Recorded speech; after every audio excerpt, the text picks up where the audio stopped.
Graça e paz, irmãos. Amém? Abra sua Bíblia lá em Efésios capítulo 6. Eu quero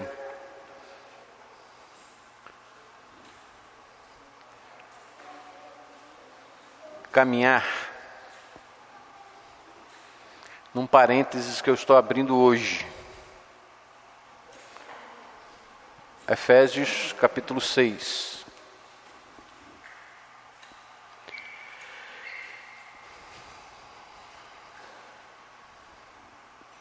A partir do verso de número 10.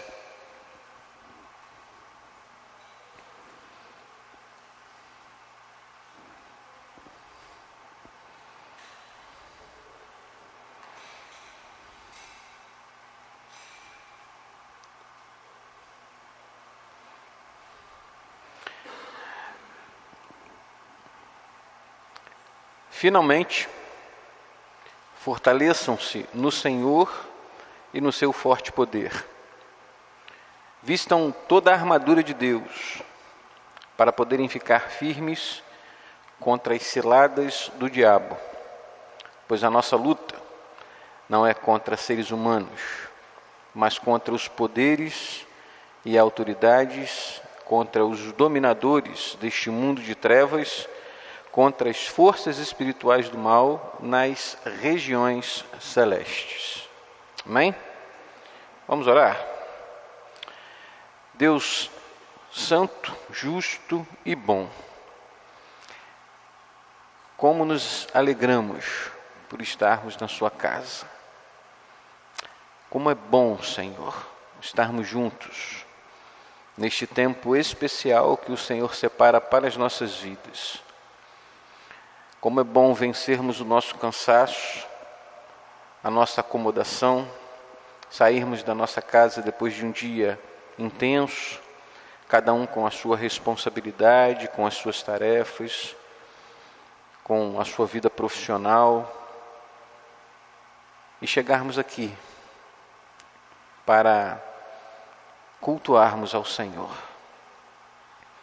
Muito obrigado, Pai, porque o Senhor, nessa noite, nos permitiu avançar, nos permitiu driblar as nossas próprias limitações para estarmos aqui. E como é importante, Pai, como é importante este tempo para as nossas vidas. Nós queremos te agradecer por tudo o que o Senhor nos permitiu viver ao longo de todo este dia. Cada relacionamento, cada tarefa, cada experiência que o Senhor nos permitiu viver, não há a menor sombra de dúvidas. Conseguimos enxergar a sua boa mão, a sua bondade e a sua misericórdia sobre nós. Por isso também nós te agradecemos. E agora, neste momento em que vamos refletir um pouco mais sobre a sua palavra, pensando em questões práticas que também envolvem a nossa rotina de vida, nós queremos te pedir, nos ajude, Espírito Santo de Deus, naquilo que nós precisamos compreender, naquilo que o Senhor quer nos ensinar e naquilo que o Senhor espera que nós coloquemos em prática. Por favor, nos ajude para nos tornarmos crentes melhores para o serviço do seu reino e para o louvor da sua glória. Nós oramos assim, em nome de Jesus, Senhor e Salvador nosso. Amém, Pai. Eu falei que iria abrir um parênteses naquilo que a gente vem ministrando, não fugindo do tema, mas fugindo da sequência, fugindo daquilo que eu havia estabelecido como meta, porque eu entendi que nós estudamos durante 4 quartas-feiras um assunto que é delicado, que é pouco falado, que é muitas vezes desprezado, por não entendermos, por não conhecermos, ou até mesmo por temermos. Essa é a grande verdade. E nestes dias em especial, eu fiquei refletindo sobre como nós podemos vencer o caminho do mal. Você acabou de ler comigo aqui em Efésios que o Senhor nos proporciona recursos para que a gente lute contra as nossas limitações, contra as nossas fragilidades, contra os nossos pecados, contra a nossa natureza carnal, mas também, de uma forma muito especial, Ele nos capacita e nos proporciona ferramentas para lutarmos contra o nosso inimigo. E quando nós falamos do nosso inimigo, quando falamos do diabo, quando nos referimos a Satanás, nós entendemos que de fato existe alguém que se organiza para tirar-nos da presença do Senhor. E ele faz isso com muita capacidade, ele faz isso com muita excelência, ele faz isso com muita propriedade. E nesses dias em especial, face a algumas circunstâncias, algumas questões que nós abordamos ao longo dos últimos encontros nossos de quarta-feira, me fez refletir sobre de que adianta nós absorvermos conhecimento se não começarmos a colocar em prática isso de imediato, aquilo que temos aprendido. E repito, a gente fala muito pouco sobre isso. Depois que nós estudamos sobre a figura de Satanás, depois que nós estudamos sobre o que significa possessão demoníaca, depois do que nós estudamos sobre o que significa opressão maligna, depois que nós estudamos sobre o que significa tentação, nós precisamos enxergar essa realidade no nosso dia a dia. E é interessante, né? Porque semana passada eu estava falando sobre tentação, e eu perguntei aqui quantos ao longo do dia tinham conseguido identificar um momento em que foram tentados. E muitas pessoas levantaram a mão. Bem, e aí nós discorremos sobre o que significa a tentação, a atração que isso promove em nossa vida, sobretudo nas brechas que existem, que nós criamos, a fim de que Satanás nos derrube. Muito bem. Foi muito também em função disso que eu me preocupei. Me preocupei porque nós sempre fomos identificados, queridos, nós sempre fomos rotulados, nós que eu falo, os crentes batistas, como crentes que não se relacionam com o Espírito Santo e como crentes que não dão muita ênfase à batalha espiritual e às questões do inimigo sobre a nossa vida. Isso é mentira, é óbvio que é mentira, nós sabemos disso. Mas eu percebi uma coisa, sobretudo nesses nossos últimos encontros, que é uma espécie de resistência, que é uma espécie de... Eu não sei se de fato é uma resistência, mas é um desconforto quando nós falamos acerca de questões que são tão comuns no nosso dia a dia e que nós, como eu disse, desconsideramos ou não damos o devido valor sem perceber que isso pode nos atingir e pode nos derrubar. Você, não sei, né, se já se deparou com situações com as quais nós descrevemos ao longo destes dias. Se você já esteve de frente com uma pessoa, por exemplo, possessa por um demônio, se você já teve a oportunidade de tratar de alguém oprimido, se você mesmo na sua experiência de vida já se deu conta de quão frágil você é diante de uma tentação que pode levá-lo a sucumbir dentro de um pecado, não sei se você já teve essa experiência, mas ela é assustadoramente marcante. E eu diria para você o seguinte, que o processo é invertido. Quando eu falei de possessão, quando eu falei de opressão, quando eu falei de tentação, eu diria que o processo começa com a tentação, leva você a ser oprimido e pode, em circunstâncias com as quais nós já trabalhamos aqui, pode levar o indivíduo a ficar possesso. Então o processo é invertido. Você é tentado, circunstancialmente tentado, cai em meio a essa tentação, ela se torna um movimento de opressão sobre a sua vida, onde Satanás sabe que você é tendencioso a cair, ele vai ficar ali fustigando você, até que você ceda, e em cedendo, obviamente, você vai pecar. E se isso se tornar um ato contínuo, você não é crente. E se isso for real, você está suscetível a uma possessão.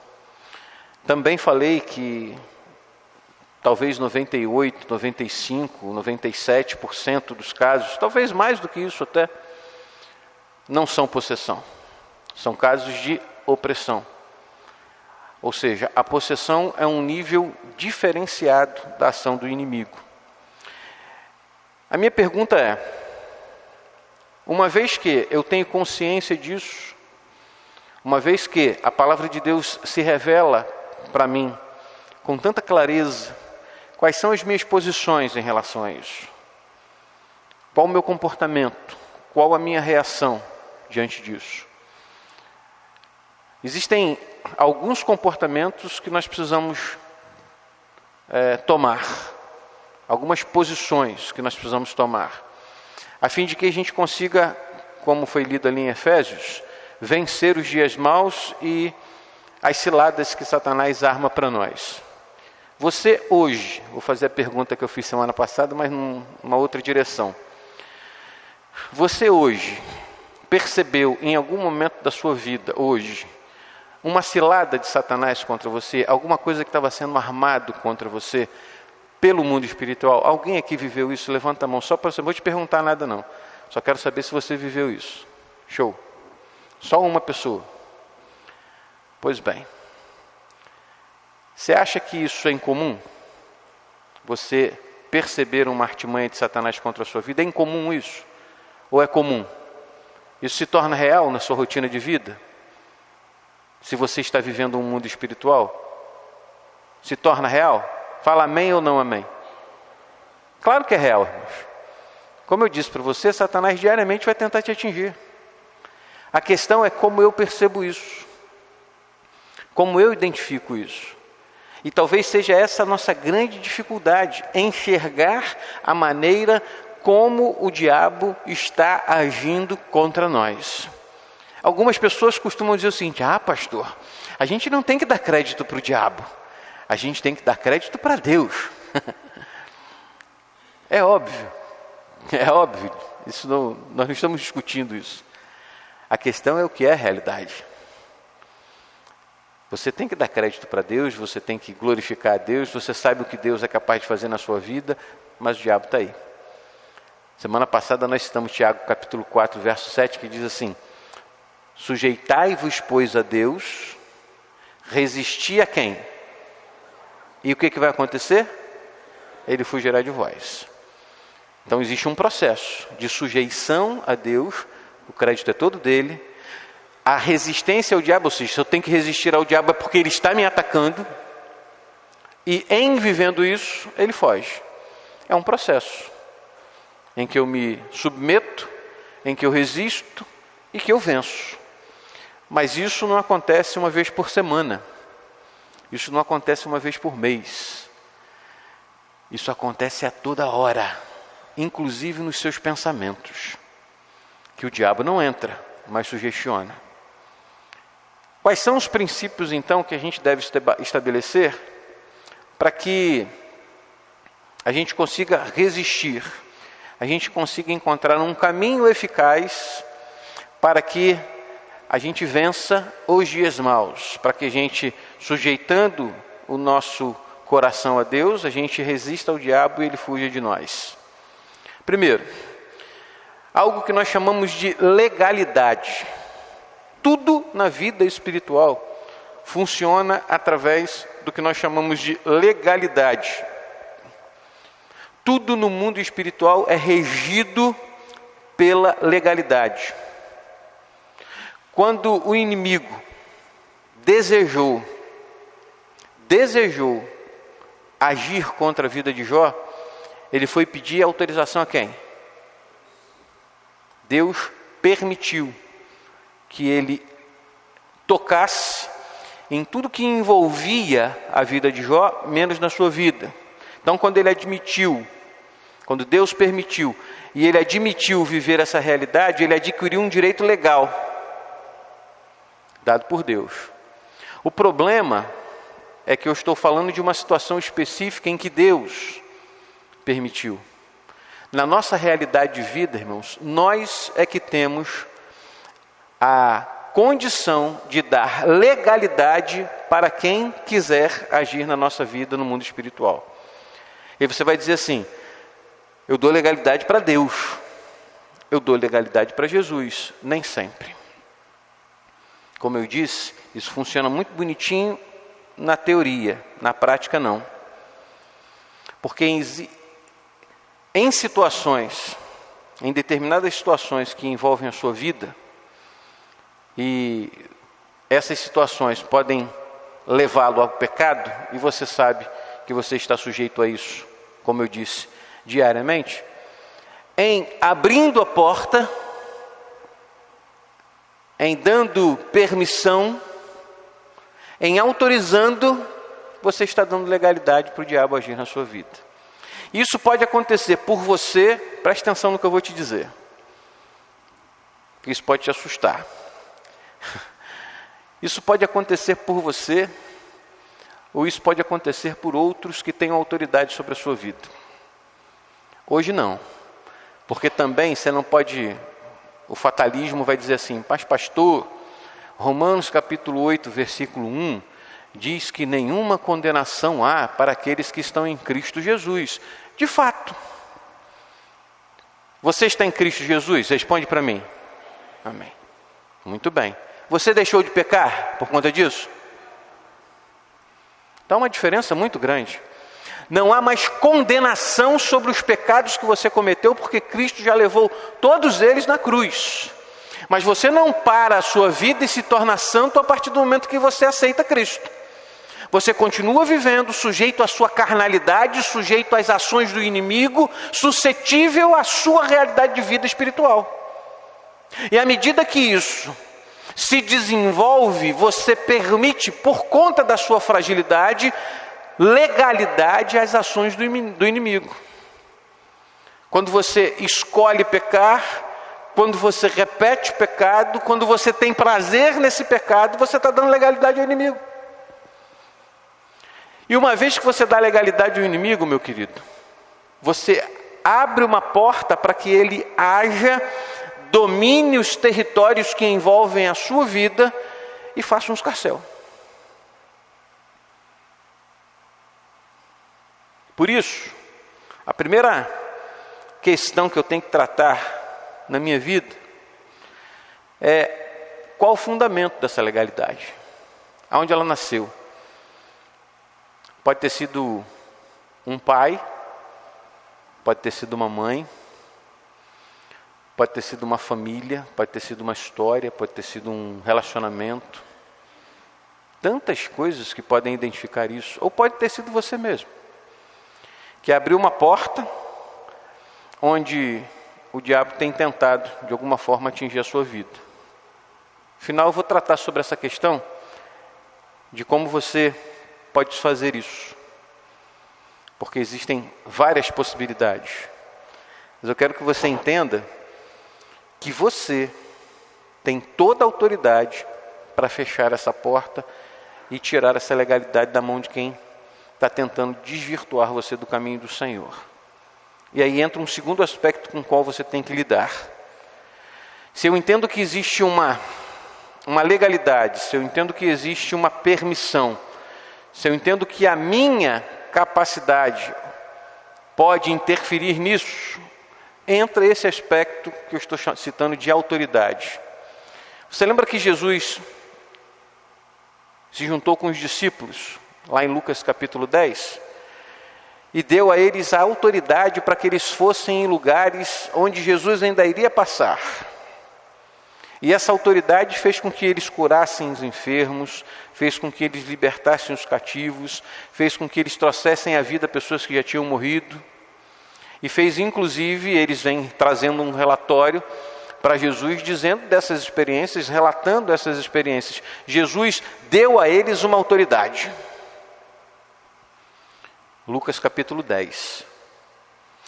Mas Jesus também, quando ele ressuscita, se encontra com os discípulos e estabelece sobre os discípulos a necessidade deles permanecerem em Jerusalém até que do alto viesse o Espírito, para que eles então, comissionados de forma literal para cumprir o propósito que havia sido estabelecido por Cristo, recebessem essa outorgação, ou essa autoridade para cumprir isso.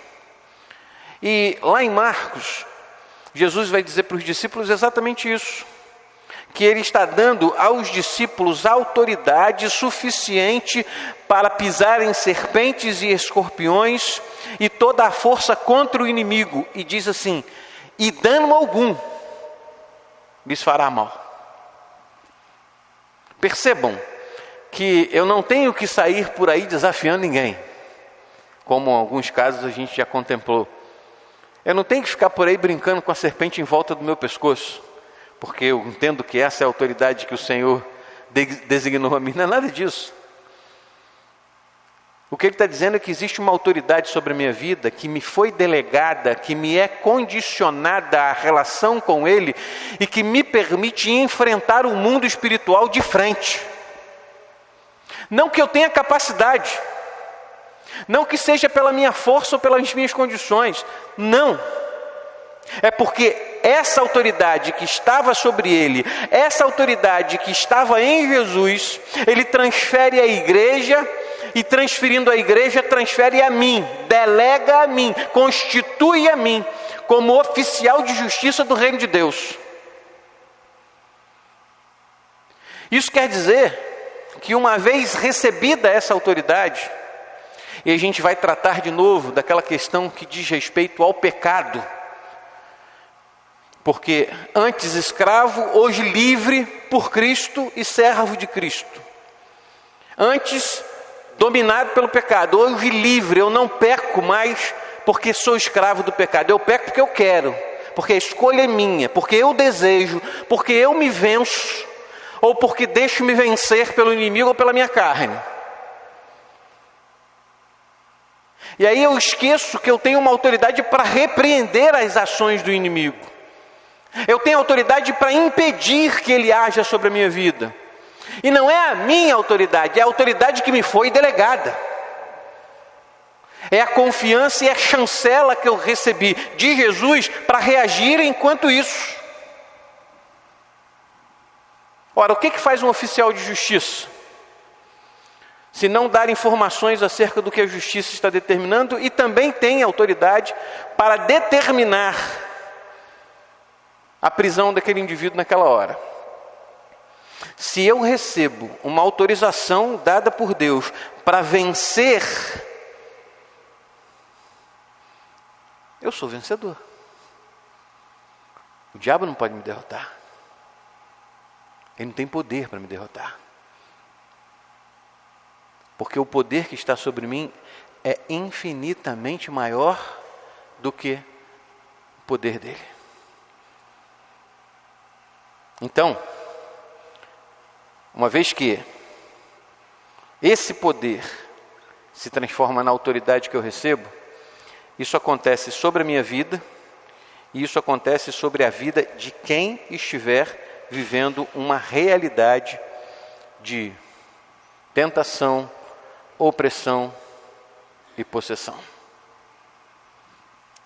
Então, olha só, legalidade é aquilo que você permite que aconteça na sua vida espiritual.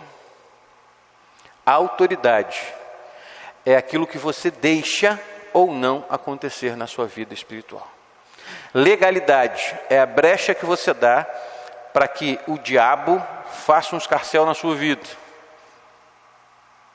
A autoridade é a capacidade que você tem de repreender aquilo que o diabo quer fazer na sua vida. Olhando para esses dois aspectos, eu começo a entender o que significa vencer os dias maus. E perceba que isso não está na igreja. Perceba que isso não está na autoridade espiritual sobre a sua vida. Perceba que isso não está na sua casa. Perceba que isso está na sua vida como cristão. Há sobre você uma unção dada por Deus de poder para você vencer os dias maus. Você tem noção do que é isso? As pessoas distorcem essas verdades. E a minha grande preocupação é fazer com que você entenda o que a verdade da palavra ensina e ao mesmo tempo fazer com que você assuma essa postura. Hoje eu estava conversando com um irmão aqui no gabinete. A gente estava falando sobre questões que envolvem as reações da igreja com relação a esse tempo que a gente tem vivido. E às vezes a gente percebe, eu não diria que não é uma espécie de esfriamento. Não é isso que eu quero dizer. Nem indolência. Mas é medo de reagir. Talvez a gente tenha medo de reagir àquilo que Deus está falando conosco. Sabe por quê? Porque a gente tem preocupações com aquilo que os outros vão pensar. O que uma pessoa vai pensar se eu, durante o culto, me ajoelhar e começar a orar? Durante o culto, o pastor está ministrando, mas eu me ajoelhei e comecei a orar. O que as pessoas vão pensar acerca disso? O que as pessoas vão pensar se eu estiver aqui louvando, como aconteceu alguns dias atrás? Nós estávamos aqui no culto e uma irmã, durante o período de oração, resolveu cantar. E eu entendi claramente que aquilo ali era uma sensibilidade ao Espírito Santo na vida dela. Por que a gente tem dificuldade de entender isso? Será que a gente precisa... Você lembra que durante muito tempo no meio evangélico, a gente tinha muito testemunho de ex. Era ex-bruxo, era ex-traficante, era ex-isso, era ex-aquilo, né? E durante muito tempo eu ouvia de crentes na igreja dizendo assim: pastor, será que eu vou ter que viver uma realidade de mundo para entender que Jesus pode mudar a minha vida? Indivíduos que nasceram na igreja, que cresceram na igreja, mas que talvez não tivessem tido uma experiência pessoal com Cristo ainda. E eles imaginavam assim: se eu for um ex-bruxo, talvez Jesus vai mudar minha vida. Se eu for um ex-traficante, Jesus vai mudar, e por aí vai. A gente fica meio que pensando em questões como essa. Talvez falte acontecer alguma coisa extraordinária, ou a gente espera acontecer algo extraordinário, tão extraordinário, para que a gente possa reagir e se tornar sensível ao mundo espiritual que a gente vive. Eu estava ainda há pouco lá em casa, me arrumando lá, ajeitando para tomar um banho e vir para a igreja. E agora com esse temporal que você viveu aí, do meu quarto a gente vê a rua, e a cada 15, 20 segundos cai um raio, né? E aí a Bel falou assim: eu estou preocupado com a mamãe, que Dani tinha ido buscar a Miriam. Estou preocupado com a mamãe, porque um raio para a Miriam é apavorante. E a gente fica olhando aquilo ali e sabe o que de fato a gente ouve, tantas coisas de raios que caem por aí, né? Às vezes as pessoas esperam cair um raio na árvore, no carro ou na cabeça, para se dar conta de quem é Deus, para estar sensível à voz de Deus. Talvez espere isso, que era algo extraordinariamente diferente, quando o Senhor já trabalha com a gente em aspectos tão singulares da nossa vida, tão simples e tão evidentes da sua presença, e ao mesmo tempo a gente consegue contemplar em detalhes, como eu vi aqui. Só um irmão levantou a mão porque ele percebeu que ao longo do dia de hoje, em algum momento, de alguma forma, o diabo tentou atacá-lo. Aí algumas pessoas vão dizer: mas está espiritualizando. O outro vai dizer: não, está divinizando demais. Ou a gente abre os olhos e percebe que a gente está enxergando o mundo espiritual sim, ou a gente não vai conseguir vencer, ou a gente não vai estar ouvindo o que o Espírito Santo tem dito para nós. Um terceiro aspecto é o que a gente compreende como fortaleza. Então olha só, legalidade é a brecha que você dá, a autorização que você dá. A autoridade é a repreensão ou a cassação dessa autoridade. E a fortaleza? A Bíblia vai dizer, lá em João 10, verso 1, João 10, verso 10, perdão, que o ladrão não vem senão para roubar, matar e destruir. E aí você sabe que a referência do Evangelho de João diz respeito ao diabo. Ou seja, a posição do diabo, a postura do diabo, a conduta do diabo é saquear-nos em todos os aspectos possíveis. E é interessante porque ele não se entrega facilmente, é óbvio, em nenhum momento, em nenhuma circunstância. Ele também gosta de dar uns showzinhos por aí, gritar, aparecer, resistir. Ele coloca obstáculos na frente das pessoas, não desiste, como eu disse, facilmente. E aí eu vou me lembrar, seria até interessante ler esse texto, Mateus 11, versículo 12. Mateus 11, verso 12. Joga aí no Data Show, por favor, Natália.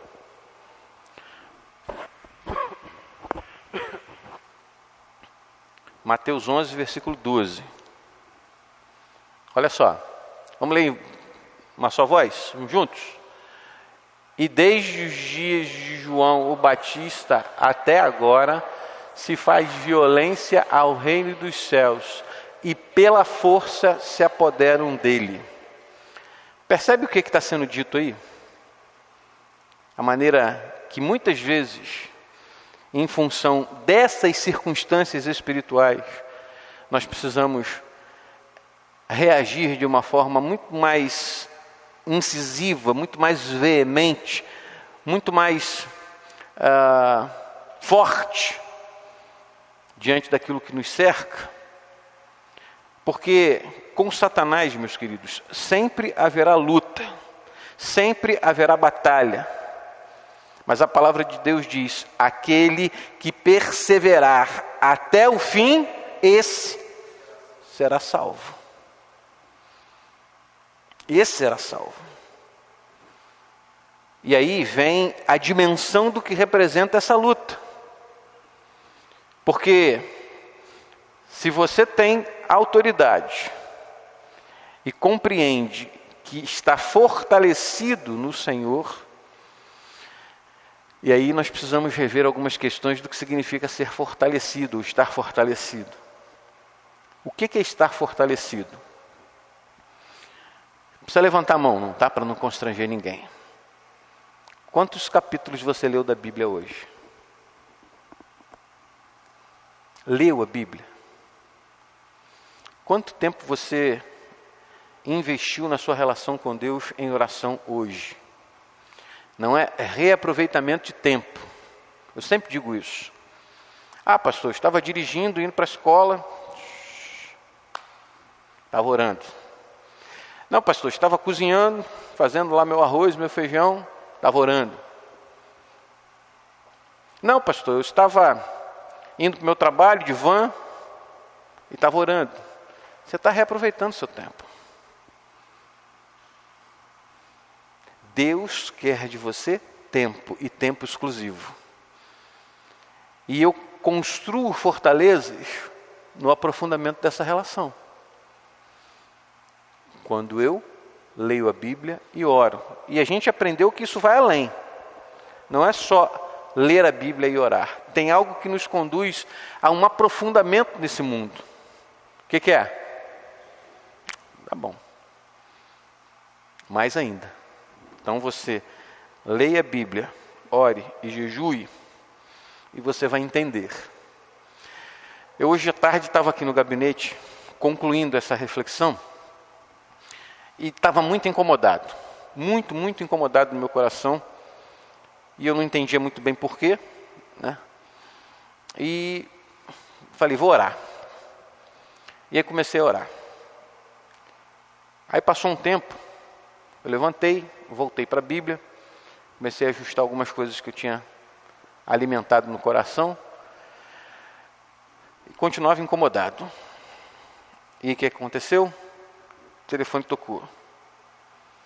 Tem uma pessoa que quer apresentar um bebê na nossa igreja. Isso já há algum tempo. A criança já está com 6 meses, para você ter uma ideia. E existe uma luta espiritual em cima disso. E aí o telefone tocou, e uma pessoa que está do outro lado falou assim, pastor, dá para apresentar o bebê hoje? E eu fiquei pensando sobre aquilo. Enquanto não conseguia responder, eu fiquei pensando e... Bom, eu acho que não. Por quê?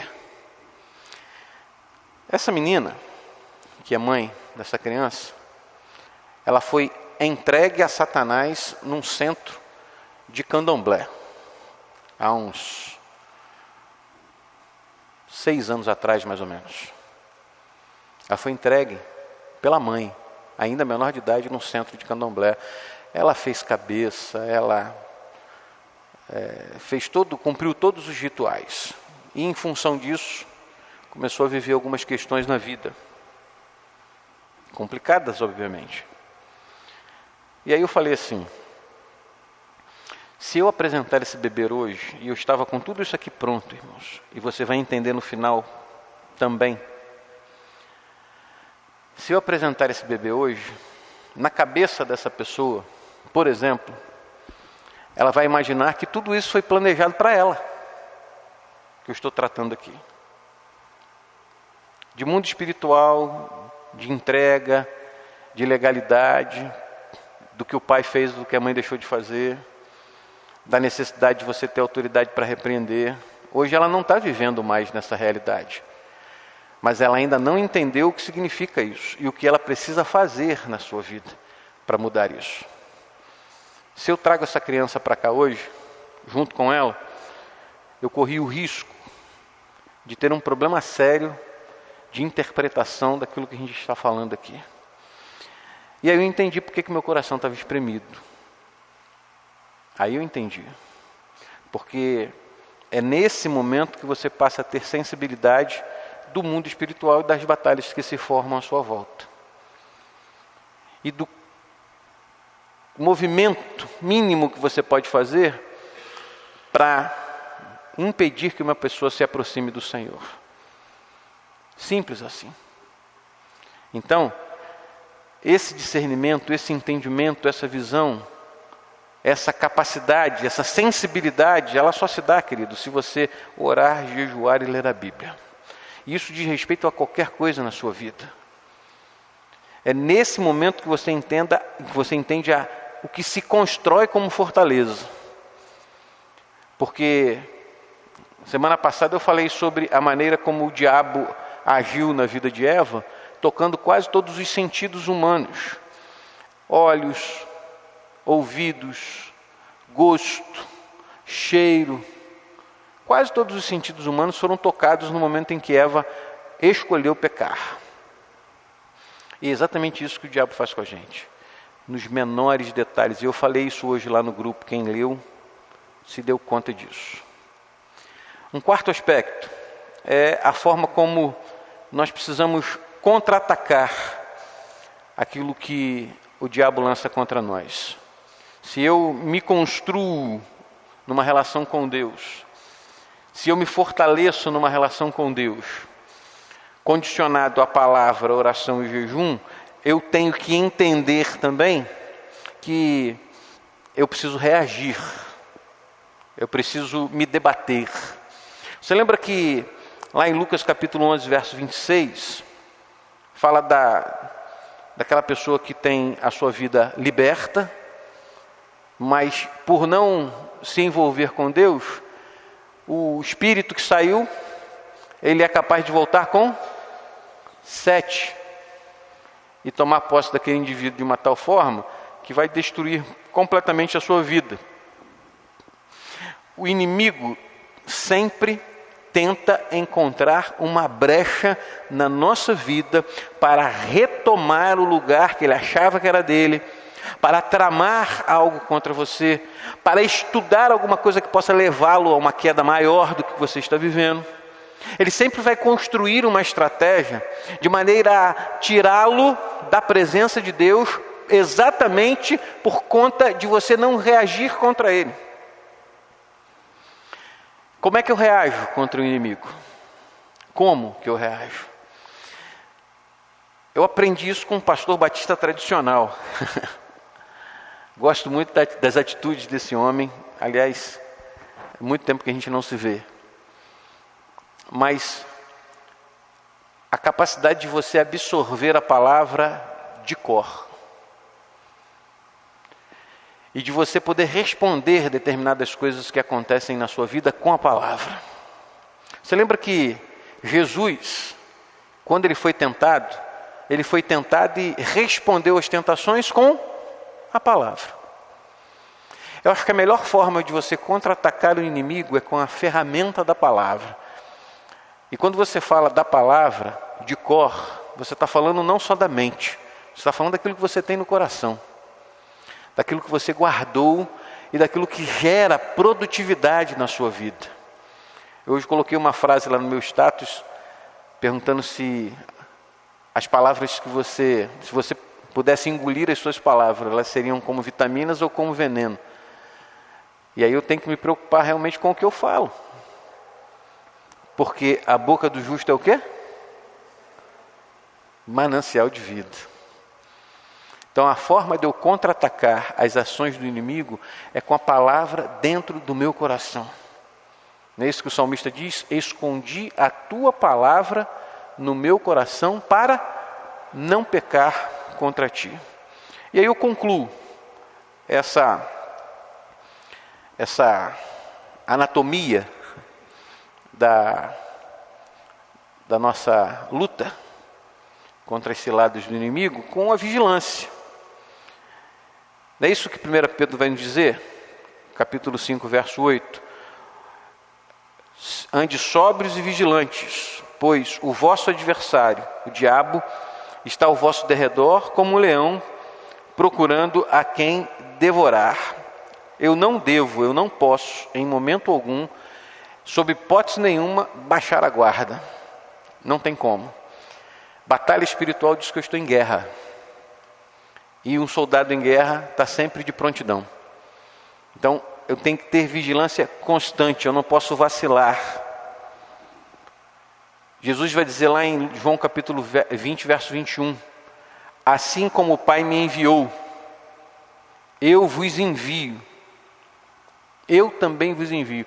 É uma ação contínua, é uma prontidão permanente, é uma missão que não tem fim enquanto Jesus Cristo não voltar. E diante disso tudo, nessa vigilância, quem está comigo? Quem me garante? Quem me outorga? Quem me sustenta? Quem me reveste? Quem me sela? Quem me autoriza? É o Espírito Santo de Deus. E aí eu volto àquele princípio de que é com o Espírito Santo que eu tenho que me relacionar de uma forma mais íntima. É com o Espírito Santo que eu tenho que conversar diariamente, porque a Bíblia fala que é o Deus que está comigo. Que Jesus Cristo disse que quando Ele ascendesse aos céus não nos deixaria órfãos. E Ele deixou conosco o Espírito Santo, o Consolador, o Paráclito, o Advogado. Aquele que me corrige, que me exorta, que me inspira, que me estimula, que me ensina. Eu preciso intimizar essa relação com o Espírito Santo de uma tal forma que eu compreenda que é Ele quem me fortalece em meio às batalhas do dia a dia. Tudo isso eu falei, querido, para que você entendesse que em muitas situações de pessoas dentro da igreja,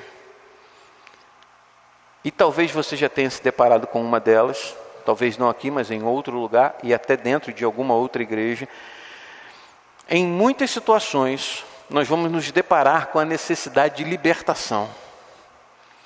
E aí eu repito para você, o fato de estar em Cristo e não ter mais nenhuma condenação sobre a sua vida, não o isenta e não lhe permite se tornar imune ao pecado. E aquilo que talvez você vivesse em situações pregressas da sua vida, às vezes em função da sua carnalidade, pode aflorar e conduzi-lo a um novo pecado. A libertação das ações do diabo ou dos poderes satânicos, a libertação sempre influenciou a igreja no todo da sua história. E hoje, lendo alguma coisa acerca disso, me chamou muita atenção um fato. A gente viveu aqui há quase 2 domingos atrás, no batismo, vivemos de manhã também a profissão de fé, e assim, até ali o meado do século XV, XIV, a gente não vivia isso, ou pelo menos isso não era descrito. A partir do século XVI, em meio aos grupos que existiam e que deram força à reforma protestante, depois abriu espaço para as outras igrejas, na preparação do batismo dos indivíduos que queriam manifestar sua fé de maneira pública, além de declarar, de verbalizar, de externar a renúncia do pecado, ao arrependimento dos pecados que haviam sido cometidos, declarar fidelidade a Deus, declarar que aquela fé que eles estavam professando era a fé verdadeira, porque a palavra de Deus assim ensinava. Além disso, eles tinham que declarar que abriam mão, que também renunciavam ao diabo e às alianças demoníacas e religiosas anteriores que estavam sobre a sua vida, a vida do convertido. Imagina o que significa verbalizar, externar, colocar para fora situações que podem em algum momento ter dado legalidade à ação do diabo na minha vida. E você sabe muito bem que determinadas situações na sua vida são recorrentes, ou seja, elas se repetem, exatamente porque ou existe legalidade ou você está dando brecha. E aí existe o que nós chamamos da necessidade de libertação. Eu preciso enxergar isso como um princípio da ação contínua do Espírito Santo na minha vida. Já usei essa ilustração algumas vezes, mas ela cabe aqui novamente, quando nós entendemos que somos como um copo cheio de areia, e aí você pode imaginar isso, um copo cheio de areia sendo colocado debaixo de uma torneira de água contínua. Então, esse copo de areia posto debaixo dessa torneira de água contínua vai fazer com que a areia que esteja no copo, à medida em que a água entre, o que acontece? Saia. Quanto mais água, menos areia. É isso. É exatamente isso. O problema é que nós somos esse copo cheio de areia. E muitas vezes, ao invés de permanecermos debaixo dessa água contínua, a gente sai de alguma forma. E aí a areia toda continua dentro de nós. Isso é libertação. Quando eu permaneço, quando eu não abro mão, quando eu quero continuar debaixo dessa água para que toda a areia saia e então só jorre água de dentro de mim. Existem situações que elas tomam forma. Objetos que podem ter sido usados. Lembranças que podem fustigar você. Lembranças que podem ser acesas na sua memória de vez em quando. Desejos impróprios que nascem no seu coração e que são recorrentes, que se repetem também. Brechas que foram criadas, acusações ao longo da vida, palavras ditas na sua infância, palavras que amaldiçoaram você, que disseram que você não prestava, que não daria para nada, que não serviria para nada no mundo. Coisas que foram brotando e que existem no seu coração. Quando você quer aquilo que não lhe pertence, quando você vive uma guerra nas suas finanças, quando a saúde sempre está com problemas, e nem sempre saúde se resolve com remédio. Invariavelmente é assim, mas às vezes algumas enfermidades vêm por conta do mundo mal. Dificuldades em contribuir com o reino, família sempre em conflitos, natureza ofendida. Natureza ofendida, eu vou contar um caso aqui para você entender isso. Eu estou caminhando para o final. Eu não quero dizer que foi isso que gerou o problema, mas eu vou contar para você como o problema pode ter sido originado. Não quero dizer que é a razão do problema, mas pode ter acontecido dessa forma. Um casal tinha um filho, homem, e o desejo daquela mãe era ter uma filha. Sonhava com isso, desejava isso, ansiava por isso, invejava isso na vida de mulheres. E quando eu falo invejava, era no sentido assim, queria tanto ter uma filha. E então ela engravida e trata aquele bebê como uma filha, sem saber o que era. E trata o tempo todo. Dá até nome. E então o bebê nasce e era um menino. Esse bebê cresce com uma rejeição velada da mãe, com uma ausência caracterizada do pai, porque trabalhava muito, e aos 12 anos é identificado numa das redes sociais do município de Cabo Frio como um homossexual.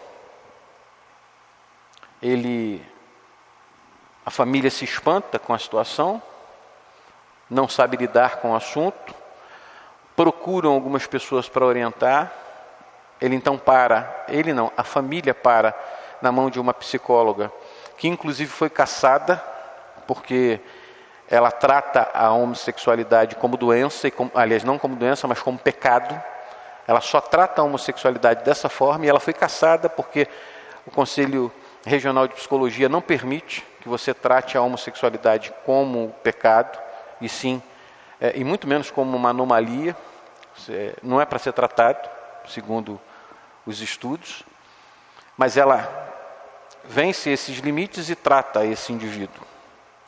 Tratou, ele muda um pouco do seu comportamento, porque as evidências do comportamento já o caracterizavam de fato como alguém voltado para a homossexualidade, mas ele depois não consegue resistir. Volta e está vivendo a homossexualidade hoje de novo. Eu não quero entrar no mérito da questão, eu quero relatar para você um fato que me permite enxergar o quanto a influência, o quanto o sentimento e o quanto palavras que foram ditas podem, de uma maneira, inclusive com legalidade e autoridade, permitir que uma vida seja afetada da forma como essa foi. Isso dá para a gente um entendimento acerca do que é libertação.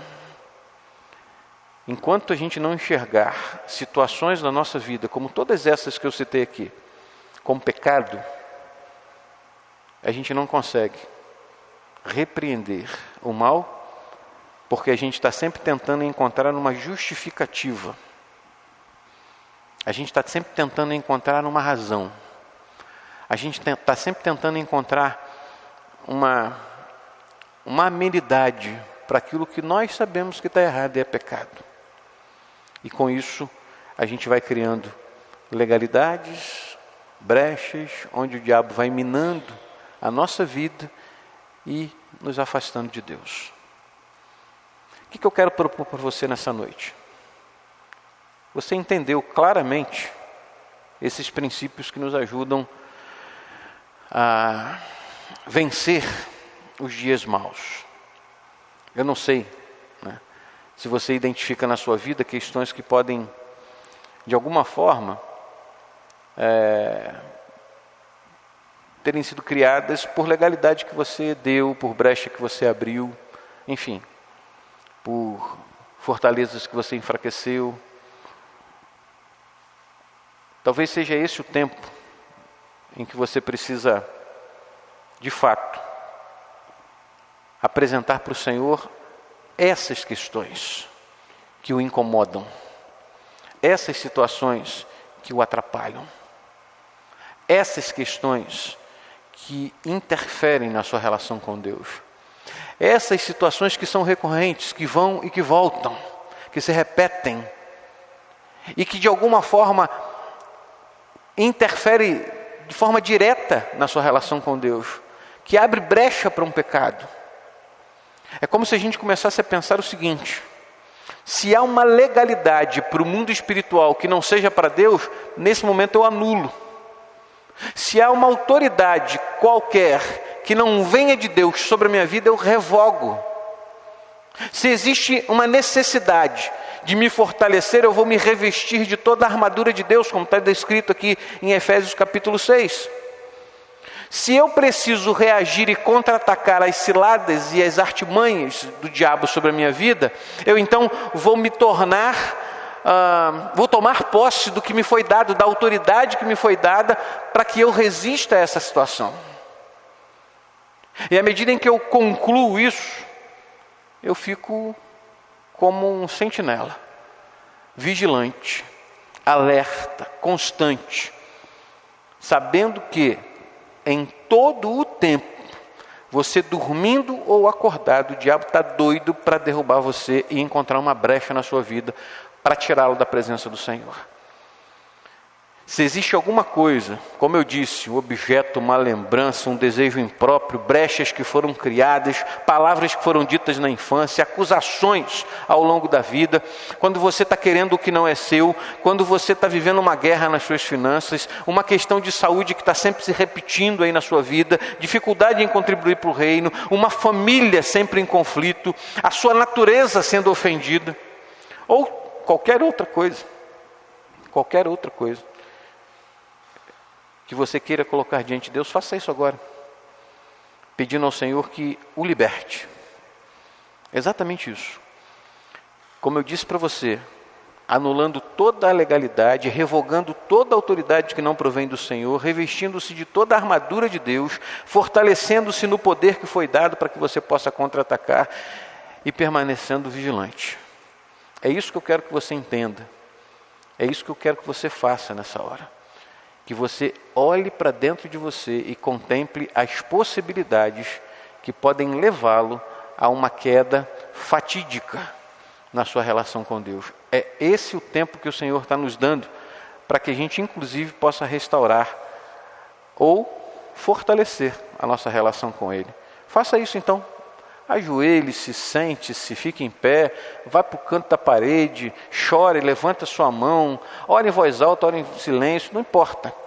Mas se coloque diante de Deus com toda a sinceridade do seu coração, com tudo aquilo que você pode de fato revelar para Deus, e você sabe que de Deus você não foge, não se esconde, não tem como omitir as coisas dele. Então com Ele você pode falar, porque Ele não vai julgá-lo, porque Ele não está aqui nesse momento para condená-lo ou para acusá-lo. A acusação vem do diabo. O que Deus está fazendo com você nessa noite é dando a oportunidade de libertação. Situações que você sabe que tem atingido a você de uma tal forma que tem tirado a sua paz. E aí há uma necessidade também, né? Há a necessidade de querer, de desejar, de reprimir aquilo que você sabe que está errado. E reprimir no sentido espiritual mesmo. Então, se coloque diante do Senhor, ore a Deus, seja sincero com o Senhor e viva esse tempo com Ele, para que você seja liberto, ou para que você experimente esse princípio de libertação. Só você e Deus nesse momento. Esqueça o que está acontecendo à sua volta, ore, busque ao Senhor, fale com Ele e viva esse tempo na sua presença.